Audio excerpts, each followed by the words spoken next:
Welcome to the Bible Book Club. Now, some of you have asked if you can give to the podcast, and for the first time ever, the answer is yes. Bible Book Club is officially a nonprofit, and you can give to it. So, what are you giving to? Well, we're rather simple in our structure. Heather, Buck, Haley, and I do this in our free time. That means all of your gifts will be used to reach new listeners. Currently, the podcast has grown by word of mouth and just $1,000 a month of personal funds used to reach new listeners through digital ads. But think about how much we could grow the podcast in 2025 if you gave and we doubled or tripled that monthly spend. Ponder the math and consider giving today so that we can reach more listeners like you. We will put the link to donate in the show notes. Thank you for listening and giving. Welcome to this special remotely recorded episode of the Bible Book Club. We are kicking off Chronicles. Welcome to the club.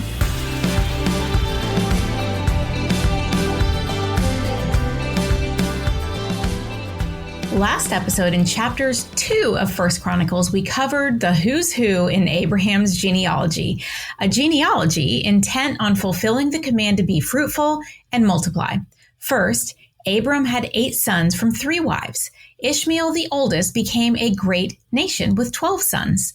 Isaac, the chosen line, only had 2 sons. They were twins, but both of Isaac's sons, Esau and Jacob, had 12 sons. That's 24 grandsons for Isaac. The focus then turned to Jacob's sons, who became the 12 tribes of Israel.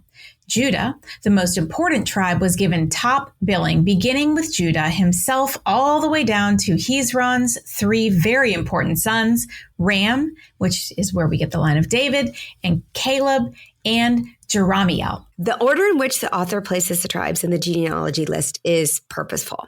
Judah, Levi, and Benjamin get top billing. We talked about that. So the author covers Judah first, Levi in the middle, and ends with Benjamin. All the unimportant tribes are scattered around Levi. It's a very symbolic order. These tribes need to follow the leadership of the tribe of Judah. Therefore, the tribe of Judah is first. And then they need to attend to the covenant worship led by the tribe of Levi, the priests and keepers of the temple. That's why they're in the middle. Recall that it is assumed our author is a priest from this tribe and possibly even Ezra himself. So the tribe of Levi is in the middle of the list, just as the temple and worship should be central to the people. Continuing from the last episode with the tribe of Judah, we come to the line of David. Now, the family of David is the feature attraction in the Chronicler's list of who's who from the Hebrews Hall of Fame. The author is going to divide his genealogy into 3 sections: David's children, the kings of Judah after David, and then David's descendants after the exile, who will continue the line without being kings. This list of descendants from David's line who returned from Babylon is the most important to the chronicler. They are proof to the people that God's plan is still in play. The promised future king, the Messiah, can come from this line, just as God promised. Chapter 3, starting with David's children. These were the sons of David born to him in Hebron. The firstborn was Amnon, the son of Ahinoam of Jezreel. The second, Daniel, the son of Abigail of Carmel. The third, Absalom, the son of Maacah, daughter of Talmai, king of Geshur. The fourth, Adonijah, the son of Haggith. The fifth, Shephatiah, the son of Abital. The sixth, Ithream, by his wife, Eglah. These 6 were born to David in Hebron, where he reigned 7 years and 6 months. David reigned in Jerusalem 33 years, and these were the children born to him there: Shammua, Shobab, Nathan, and Solomon. These 4 were by Bathsheba, daughter of Amiel. There were also Ibhar, Elishua, Eliphalet, Nogath, Nepheg, Japhia, Elishma, Eliada, and Eliphalet, 9 in all. All these were the sons of David, besides his sons by his concubines, and Tamar was their sister. David's children are listed according to the places they were born. People and places, we talked about this before, are a constant focus to our author. He is building a case of hope for them. This is your heritage. This is who you are from. And this is the land that was promised you. Now, David had a lot of children. 19 sons and 1 daughter are listed here by name. David actually had more children who were omitted from the list. These children were born from his concubines and all the other daughters. I'm sure he had many. An interesting placement that is not related to birth order is that the author places 9 sons before Solomon and 9 after, because this author enjoys subliminally highlighting important people and places in the wording of his book. The chronicler adds only one intentional detailed detour. He blatantly skips over all the dirty details of Israel's past because his focus is to encourage them to claim their future, the promise that is still theirs if they will return to God. However, he can't help inserting one dark detail, a nod to Tamar's tragedy. He does this by beginning the list of David's sons with Amnon, the son who committed the sin, and ending it with Amnon's victim, Tamar, David's daughter and Amnon's half-sister. He ends with Tamar, just one random daughter. Now, the author subtly reminds the people of the cloud that surrounds David's children. The family was not perfect, and sin can infiltrate any home. If you missed 2 Samuel season 10 of Bible Book Club, Amnon became so obsessed with his sister Tamar that he raped her in 2 Samuel 13. David's handling of the affair was not just, and after 2 years of waiting, this other son, Absalom, Tamar's full brother, took matters into his own hands and murdered Amnon. Then Absalom fled undisciplined by David, and years later rose up and rebelled against David. The point is, sin, if not addressed, grows in destruction. In this case, it destroyed David's family and grieved his heart for the rest of his days. So, one more creative detail to note from our author is this is not the first time that sons have been identified and listed by the mother. This practice had a theological purpose, which I think is very clever. It associates the descendant as an offspring of the woman's promise from Genesis 3:15. Listen. And I will put enmity between you and the woman, and between your offspring and hers. He will crush your head, and you will strike his heel. Every word the author has placed in this book is a brick, and every brick laid along every other brick is building a case so complex, so flawless in logic and proof that is irrefutable. It cannot be denied. The case will prove that the hand of God, divinely created man, chose Abraham's family from men, chose the tribe Judah from that family, chose the line of David to be kings from that tribe, and from that line chose a woman, Mary, to bring forth the offspring, Jesus, to crush the serpent. It's just brilliant that they sometimes list the offspring by their mother because they're pointing back to this, that eventually this Savior is going to come from a woman. I love it. Okay, next is a list of the kings of Judah from David's line. Verse 10, Solomon's son was Rehoboam, Abijah his son, Asa his son, Jehoshaphat his son, Jehoram his son, Ahijah his son, Joash his son, Amizah his son, Azariah his son, Jotham his son, Ahaz his son, Hezekiah his son, Manasseh his son, Amon his son, Josiah his son, the sons of Josiah, Jonathan the firstborn, Jehoiakim the second son, Zedekiah the third, Shallum the fourth, the successors of Jehoiakim, Jehoiakim his son, and Zedekiah. We just finished a deep dive into all these kings in the last 2 seasons of Bible Book Club, 1st and 2nd Kings. So all those names should have rang a bell. But as a reminder, these are the kings of Judah, just Judah. Recall that the United Kingdom of Israel divided after Solomon's reign into 2 kingdoms. The kingdom of Judah in the south carries the chosen line of David. So that's all our author cares about. There were 19 kings in all. 4 of them were good kings, Asa, Jehoshaphat, Hezekiah, and Josiah. 4 of them were lukewarm kings, Joash, Amaziah, Azariah, and Jotham. And the other 11 were evil kings. And that is why Judah was carried off into exile from the promised land, because they broke their covenant promise to God too many times. Note that the author left off Queen Athaliah, who reigned over Judah, but was not from the line of David. So even though she had a short reign, she doesn't count. The line of David after exile. Okay, now we're going to move to the line of David after the exile. This list continues with the second to last king, Jehoiakim, who was placed in captivity in Babylon. While Jehoiakim was in captivity, Nebuchadnezzar made Jehoiakim's uncle, Zedekiah, king. Zedekiah was killed, so he doesn't count.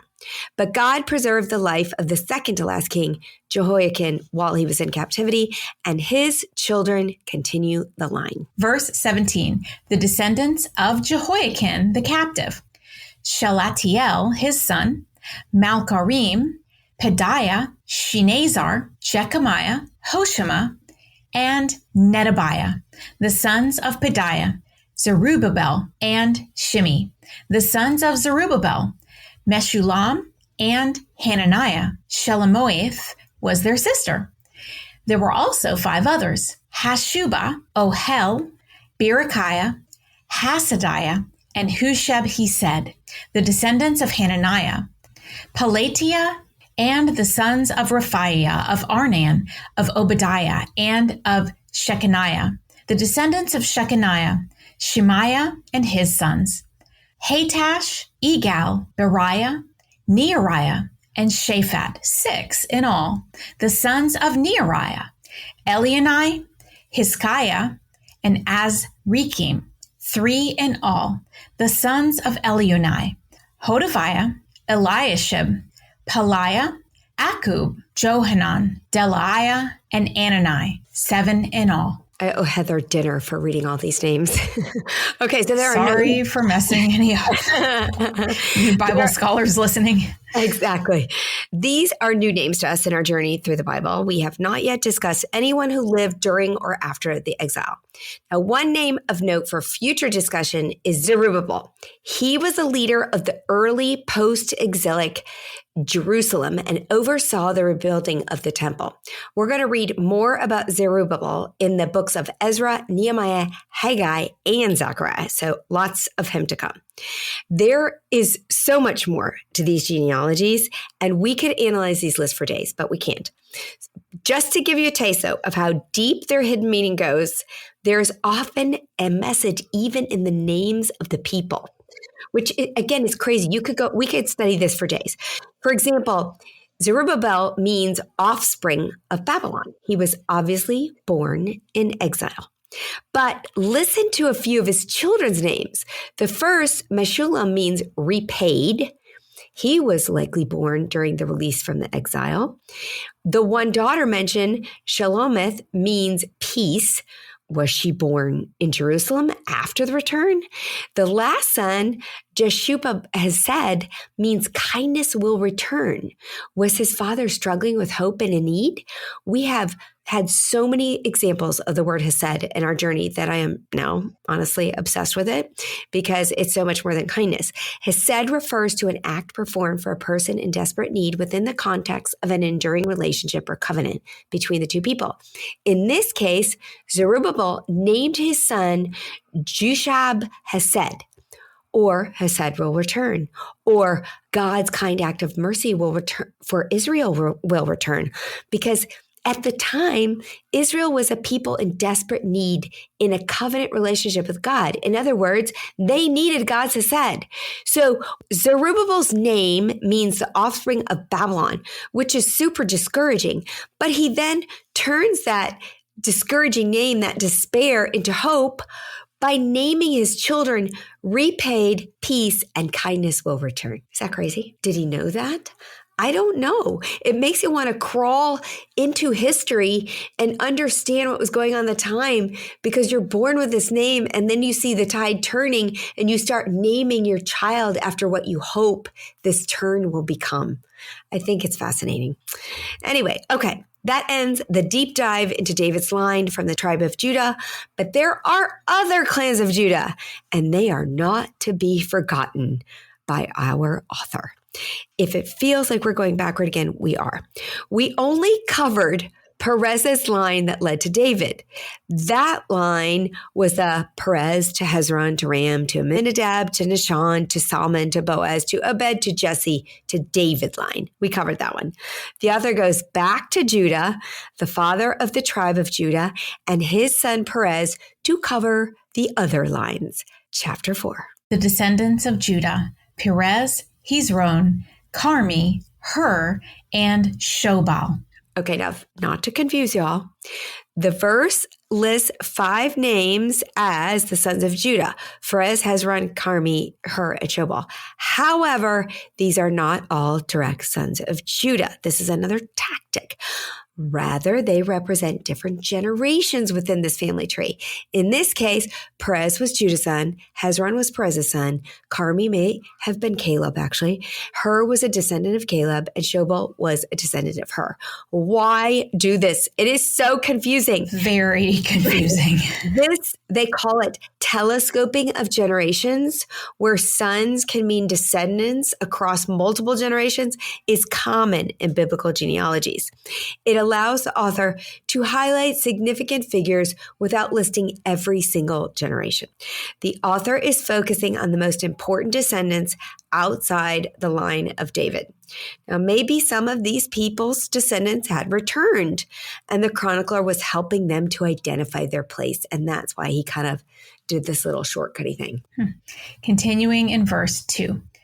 Reiah, son of Shobal, was the father of Jaaph, and Jaaph the father of Ahumai, and Lahad. These were the clans of the Zorathites. These were the sons of Etam: Jezreel, Ishma, and Idbash. Their sister was named Hazeloponi.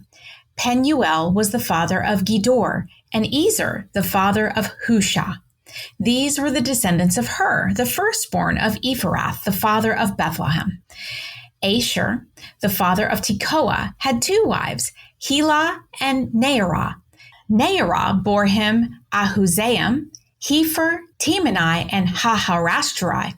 These were the descendants of Naarah, the sons of Helah: Zereth, Zohar, Ethnian, and Koz, who was the father of Anub, and Hazobeath, and of the clans of Azareel, son of Harum. Okay, I hope you heard in there another mention of another father of Bethlehem. You know, if they're passing that Bethlehem down, they're keeping it in the clan. The author gives us more detail in this section about the clans of Hur and Shobal. The author probably included this to connect the genealogies to the village of Zorath, because he says these are the clans of the Zorathites. Now, Zorath was important to the chronicler because it was resettled after the return. So again, he's talking to those people. The chronicler encourages these people by establishing the continuity of the restored community with past Israelite history. Now, here comes next another author detail detour. He injects a very short story that has become known as the Prayer of Jabez. Have you heard of it? A book was written about 8 years ago that created a significant stir at the time. The entire book was written based on these 2 short verses stuck randomly in the middle of this genealogy. We will not discuss the book's philosophy because it focused on the prosperity aspect of this prayer, and that was not the chronicler's point. Listen to these 2 verses injected into this genealogy. 1 Chronicles chapter 4, verse 9. Jabez was more honorable than his brothers. His mother had named him Jabez, saying, I gave birth to him in pain. Jabez cried out to the God of Israel, Oh, that you would bless me and enlarge my territory. Let your hand be with me and keep me from harm so that I will be free from pain. And God granted his request. First, why is this short story about a man that isn't mentioned anywhere else in the entire Bible inserted here in the middle of Judah's genealogy? Well, we can't crawl into Ezra's head, but somebody did something wrong. I'm convinced of it. And he was like, I'm going to teach them a lesson from the past. Because the author's purpose in every word is to rekindle the reader's memory of stories of their past and hope for their future. Who was Jabez? We don't know, but the Israelites at the time must have known him well because they didn't even need an introduction. It's just like stuck in there. Why would his story be important here to the returned exiles? Well, let's think about it. First, Jabez was relatable. He was born in pain, so much so that his name means because I bore him in pain. We don't know what the painful situation was, but that mystery itself makes Jabez relatable. It could be any type of pain, as everyone suffers at some point. His undetermined pain invites everyone to identify with him. And remember, we're in an identity crisis here. The Israelites alive at the time of 1 Chronicles writing had been born into the pain of captivity and servitude. They had been released, but were poor and discouraged. The author wants them to remember Jabez and relate to his situation. Second, Jabez was an overcomer. Verse 9 said, Jabez was more honorable than his brothers. So he did not wallow in his misery. He used it, learned from it, and became a better person because of it. The Israelites had that same opportunity. They could wallow in the past, or they could learn from the mistakes of the past and turn to God. The author wants them to remember Jabez and overcome their situation as he did. Third, Jabez was bold. He prayed, and his prayer was very specific. Jabez asked God for 4 things. 2 of his requests focused on physical circumstances, more land and no more pain. The other 2 focused on his relationship with God, that God would bless him and protect him from harm. The author of Chronicles wants the returned exiles to think about what they need physically, the land that God promised, and release from the pain of captivity and oppression. He wants them to remember Jabez and pray for the solution, to pray for God's blessing and protection from harm. Fourth, Jabez trusted God. He cried out to God for God's hand to be with him. He did not make idols or cover his bases by paying tribute to other gods. Jabez went to the one he trusted, the one true God. The author wants this motley crew of returned exiles to forget all the gods they had grown up with in foreign cultures and remember Jabez, who believed and trusted the one true God. Fifth, God answered. The chronicler wanted the Israelites to remember that God answered. We don't know how God answered. We don't know when God answered. We only know that God granted the request in a way that God saw fit. The Israelites needed to overcome, pray boldly, trust God, and wait, just like Jabez. As it was for the Israelites, so it is for us. We can turn to God in our struggles. We can ask for relief. However, God doesn't always give relief the way we asked. Sometimes in times of trouble, my prayer has been for the pain to end, and it didn't. Instead, God joined me in the struggle. I felt his presence, his peace, his protection, and the presence of God in my struggle made the pain bearable. Thank you for that beautiful reminder, Susan. And now, after that short story, we get right back to the genealogy in verse 11. Caleb, Shuha's brother, was the father of Mehir, who was the father of Ishtun. Ishtun was the father of Beth-Rabbah, Paseah, and Tiniah, the father of Ir-Nahash. These were the men of Rekah, the sons of Kenaz, Othniel and Syria, the sons of Othniel, Haphath and Meonothiel. Meonothiel was the father of Oprah. Syria was the father of Joab, the father of Geharashim. It was called this because its people were skilled workers. The sons of Caleb, son of Jephunneh, Eru, Elah, and Naam. The son of Elah, Kenaz. The sons of Jahaliel, Zeph, Zephah, Tiria, and Azareel. So Kenaz was the younger brother of Caleb, and the Kenazites, or descendants of Kenaz, do come up from time to time, that tribe. Verse 17, the sons of Ezra, Jether, Mered, Epher, and Jalon.